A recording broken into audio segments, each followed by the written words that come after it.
Greetings, welcome to our channel. We hope you will enjoy our tale for today. Please sit back and enjoy.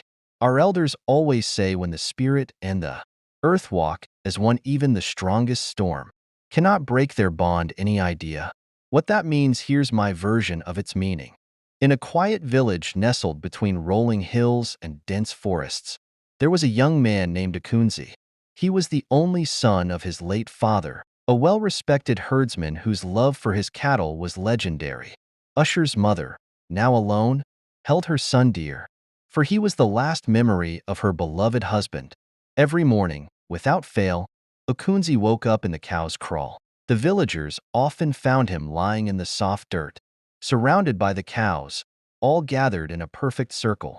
Most curious of all, a large black cow, unlike any other in the herd, always lay beneath him, serving as his pillow. No one could explain how Okunzi ended up there every morning. He had no memory of walking to the kraal, nor could he recall how he fell asleep each night. His bed was always undisturbed, yet by dawn, he was always in the kraal. The black cow was strange in itself. Unlike the others, it never wandered far from Okunzi's home, always watching over him. Its deep, soulful eyes seemed to speak of ancient secrets, and its presence both comforted and mystified. Okunzi, the villagers whispered that the cow was not ordinary, that it had something to do with Nkuzi's father's passing. Some believed it was his father, come back to protect his son, while others thought the cow carried a hidden curse. Determined to unravel the mystery, Okunzi sought out the village elders, who told him of an old legend. Long ago, they said, a black cow was born under the same moonlit night your father died. Such a creature is said to bridge the worlds between the living and the dead, guiding lost souls. It is both a guardian and a messenger. As the moon grew fuller, Okunzi began to notice subtle changes. The black cow would whisper in his dreams, showing him visions of a journey he had to undertake, a path that led deep into the forest, where the spirits of his ancestors waited. One evening, as the village slept, Okunzi followed the black cow into the heart of the forest. There, under the ancient baobab tree, he uncovered the truth. His father had made a sacred pact to protect the village in the afterlife, but that bond was now tied to Okunzi. The black cow, his father's spirit guide, had been watching over him, ensuring his safety until Okunzi was ready to take on his father's legacy. But there was more. Okunzi's destiny wasn't just to care for the cows. He was to become the village's spiritual guardian, bridging the world of the living with the ancestors, just as his father had done. Now knowing his path, Usher returned to the village, no longer afraid of waking in the kraal. Each morning, he would rise with the cows, knowing they were not just animals but silent protectors, and the black cow, his father, was always there, guiding him. Under the ancient baobab tree, the wind whispered secrets only the soul could hear. As Nkuzi closed his eyes, the black cow's deep, resonant hum filled the air, and a mist began to rise from the earth. From the shadows of the forest, a figure emerged, a man wrapped in ethereal light, his face unmistakable. It was his father. The young man froze, his heart pounding in his chest. "Father," he whispered. The man nodded, his voice like the echo of rain in the dry season. "My son, the journey we began together is not over. You are not alone in this. The spirit guides walk with you, as do I. There is much you must learn, and even more you must do." Nkuzi's father explained that the black cow was more than just a guardian. It was a conduit between the physical and spiritual realms, sent to protect Nkuzi and prepare him for his destiny. "The village's survival rests on the balance you must restore," his father said. "The ancestors' whispers are growing faint, their connection to the living endangered by neglect of our sacred ways." Nkuzi listened as his father detailed how the people of the village had slowly drifted from their spiritual roots, no longer offering prayers to the ancestors or seeking wisdom from the land. The spirits were restless, their power waning, and with that, the harmony between the living and the dead began to crumble. To restore the balance, Nkuzi was tasked with performing a sacred ritual, a ceremony that required him to walk the path of his spirit guides. It was not without danger, for the spiritual journey would test his courage and faith. The black cow, his spirit guides, and his father's essence would accompany him, but the challenges he faced could only be overcome through his own inner strength. As dawn approached, Nkuzi gathered herbs, sacred oils, and the bones of an ancient ancestor, as instructed by his guides. The black cow led him to a hidden grove, where 3 massive stones stood in a triangular formation. Each stone was engraved with symbols that glowed faintly in the moonlight. Nkuzi's father's spirit knelt beside him, placing a hand over his son's chest. "Feel the drumbeat of the earth, my son. It is the same as your heartbeat. When they sync, the ancestors will know you are ready." The young man began to chant, his voice trembling at first, but growing stronger as he felt the presence of his spirit guides. One guide appeared as a great white lion, its mane shimmering like the stars. Another took the form of a woman with eyes like fireflies, her voice soft and melodic as she whispered sacred incantations. The black cow, standing in the center of the circle, released a bellow so powerful that the air seemed to ripple. The ground beneath Nkuzi's feet began to glow, and he felt himself lifted, not in body, but in spirit, into a realm where time stood still. In this ethereal plane, Nkuzi stood before the council of ancestors. They were luminous beings, their faces a blend of wisdom and power. As the council of ancestors had warned, trouble came swiftly. The skies darkened over the village, and the once bountiful rains ceased entirely. Rivers shrank, crops withered, and the cattle grew frail. The villagers, gripped by fear and confusion, turned to Nkuzi for answers. But not all believed in his connection to the ancestors. Many questioned his leadership and whispered doubts about the strange bond he shared with the black cow.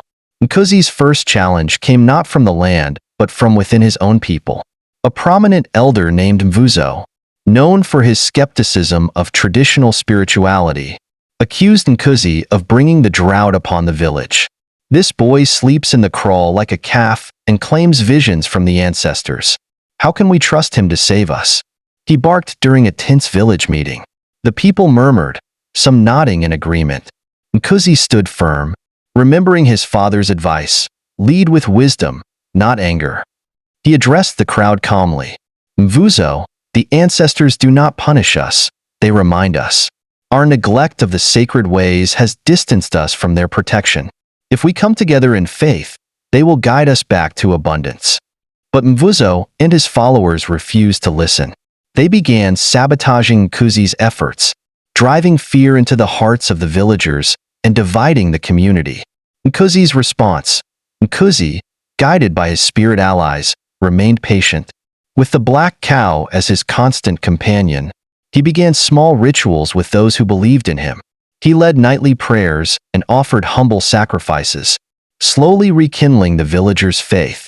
As he worked, the skeptics watched in silence, their doubts beginning to waver when signs of change appeared. A small spring began to flow near the kraal, offering hope. Soon after, the drought revealed its second challenge. The sacred forest where the villagers collected healing herbs began to die. Its trees shed their leaves, and the animals that once roamed freely disappeared. The forest, the heart of the village's spiritual and physical well-being, was becoming a barren wasteland. Nkuzi was guided by the black cow to visit the forest, where his spirit guides appeared once more. The fiery-eyed woman whispered, "The forest lives when the people live in harmony, but it is plagued by anger, division, and greed. Heal their hearts, and the forest will bloom again." Nkuzi realized the forest's decline mirrored the broken unity of the village. He called for a grand gathering, inviting even the skeptics to participate in a cleansing ceremony. At its center was the black cow, its presence a silent testament to the power of faith. The ceremony, Nkuzi and the villagers performed a sacred dance around the black cow, offering songs and prayers of repentance. As the people sang in unison, the ground beneath the forest softened, and tiny green shoots began to emerge. The villagers were awestruck, And even Vuzo bowed his head in recognition of Nkuzi's wisdom. The final trial was the most dangerous. One night, as Nkuzi meditated beneath the baobab tree, a cold wind swept through the village. A dark, shadowy figure emerged from the horizon, a spirit born of the drought, fueled by the villagers' neglect and discord. Its presence was suffocating, and its voice boomed across the land. "You dare defy me?" It growled. "For years, your people have turned their backs on the ancestors. I have come to take what is mine: your land, your cattle, and your lives." Nkuzi stood his ground, the black cow at his side. He called upon his spirit guides, who appeared in their radiant forms. Together, they formed a protective circle around the village, their combined energy creating a glowing barrier. The battle was not physical but spiritual. Nkuzi led the villagers in a chant, their voices rising in harmony. The spirit of the drought lashed out with winds and dust, but it faltered as the villagers' faith grew stronger. Slowly, the shadow began to dissolve, its power weakened by the unity of the people and the strength of their connection to the ancestors. The return of balance. With the drought spirit vanquished, the rains returned, gentle at first but steady. The sacred forest bloomed with life once more, and the village's fields turned green. Nkuzi, now fully recognized as the spiritual leader of his people, taught the importance of maintaining the balance between the living and the ancestors. As for the black cow, it continued to watch over Nkuzi, its presence a constant reminder of his father's love and the enduring bond between the spiritual and physical worlds. As harmony began to return to the village, Namvuyo, the daughter of Mvuzo, struggled to accept Nkuzi's rising influence. She felt his connection to the black cow had diminished her father's standing, and bitterness clouded her judgment. Convinced the cow was the source of her family's humiliation, she devised a plan to remove it. Late one evening, Namvuyo approached the black cow while Nkuzi was away leading prayers.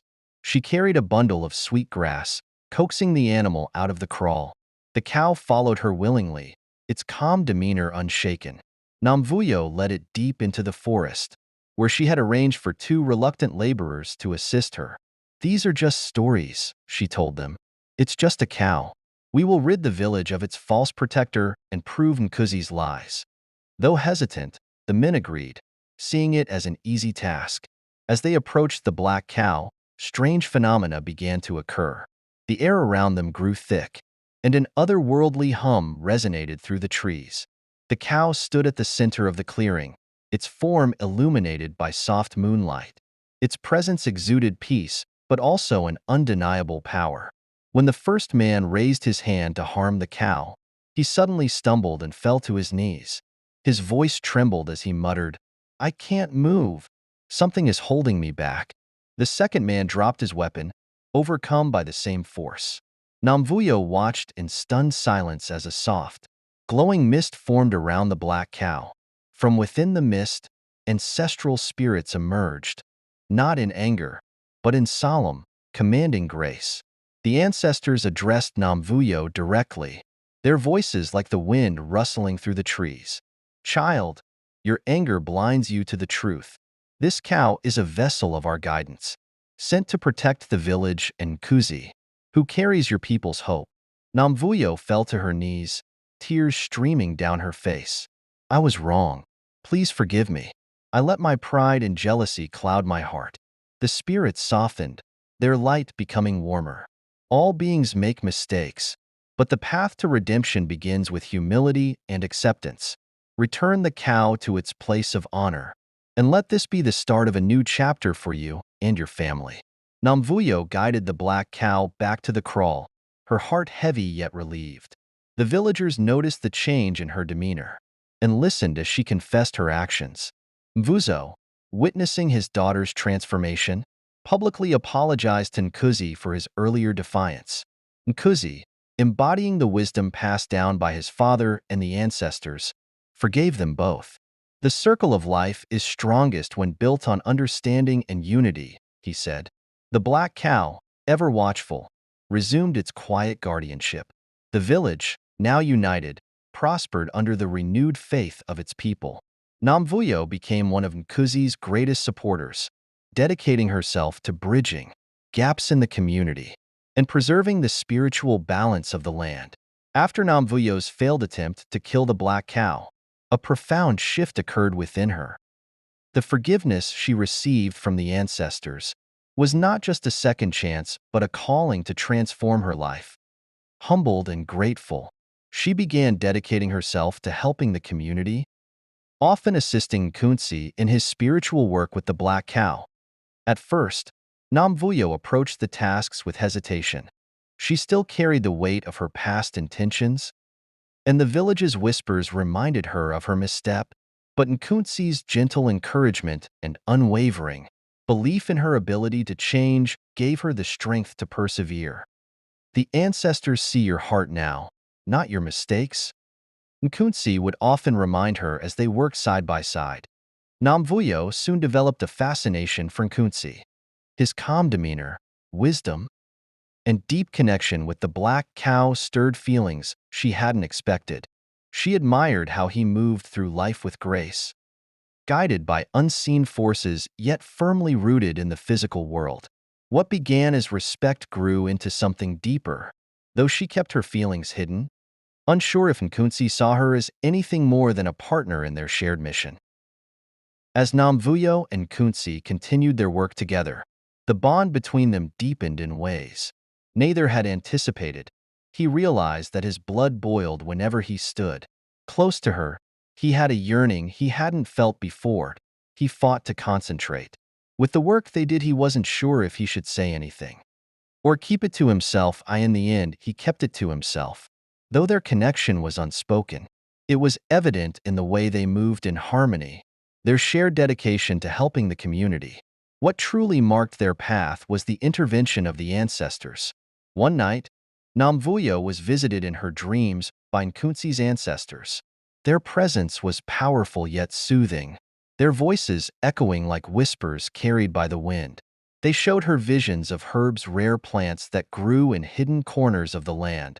They showed her how to use them. She awoke with a newfound clarity. She described her dream to Nkunzi, who listened intently, his expression priceless. The ancestors have chosen you. This is no ordinary dream. Guided by the visions, Namvuyo began her journey into the spiritual realm, seeking out the herbs shown to her. Nkunzi by her side, she ventured into forests, scaled hills, riverbanks to find the plants. She studied them, learning their textures, scents, and the energies they carried. Namvuyo's newfound knowledge transformed her role in the community. She prepared healing potions, protective charms, and cleansing remedies for the villagers, earning their respect and gratitude. For Nkunzi, seeing Namvuyo in this light was a revelation. Her humility, strength, and willingness to embrace the spiritual path convinced him that she was destined to be his wife. One evening, as they sat by the fire after a long day of work, he turned to her and said, "Namvuyo, you have become more than I ever imagined. The ancestors must be proud," he said. Namvuyo blushed, her heart racing. "It is because you believe in me, Nkunzi. Without your guidance, I would be lost with no purpose," she said. "Namvuyo, the ancestors brought us together for a reason. You are not just my partner in spirituality, but my partner in life. Please, Namvuyo, can you be the mother of my children? I want to be with you for the rest of my life." With that being said, he pulled her closer, and it felt like he was at peace, he was at home. Namvuyo moved closer to him, attached herself to Nkunzi's body. She felt safe and at home, where she belonged. Their union was not without a challenge, like people were in visions her neighbors. Their union was not without challenges. Those with dark intentions, greedy landowners, envious villagers, and those who thrived on chaos, found their power diminished in the presence of Nkunzi and Namvuyo. The couple's spiritual alignment disrupted schemes, exposed hidden malice, and brought justice to the oppressed. The black cow, ever watchful, seemed to amplify their strength, serving as a symbol of their union and its divine purpose. When Nkunzi and Namvuyo finally stood before the ancestors to seek their blessing, the response was overwhelming. The skies opened with a gentle rain, a sign of approval from the universe. The elders who conducted the ceremony marveled at the energy surrounding the couple, declaring their marriage not just a union of two souls, but a merging of destinies. Together, Nkunsi and Namvuyo became a force for good, their love a beacon of hope for the village. Their work healed not only the sick and broken but also the divisions within the community. They proved that forgiveness, faith, and unity could overcome even the darkest intentions, and their story became a legend told for generations. This edition enhances the depth of Namvuyo and Kunsi's love story, showcasing the role of spirituality, the ancestors' guidance, and the transformative power of their union. Thank you once again for sticking with us up to now. We hope you take something from the story. The moral lesson of the story is that true strength comes from unity between the physical and spiritual realms. When we honor our God ancestral wisdom, in the natural world we build a foundation of resilience and peace that no force can destroy in life most of the times. We fulfill scriptures written of us. That's our story for today. If you liked it, please like, share, and comment. Even better, subscribe to our channel. And hit that notification bell so you won't miss more upcoming stories. Until then, fade out.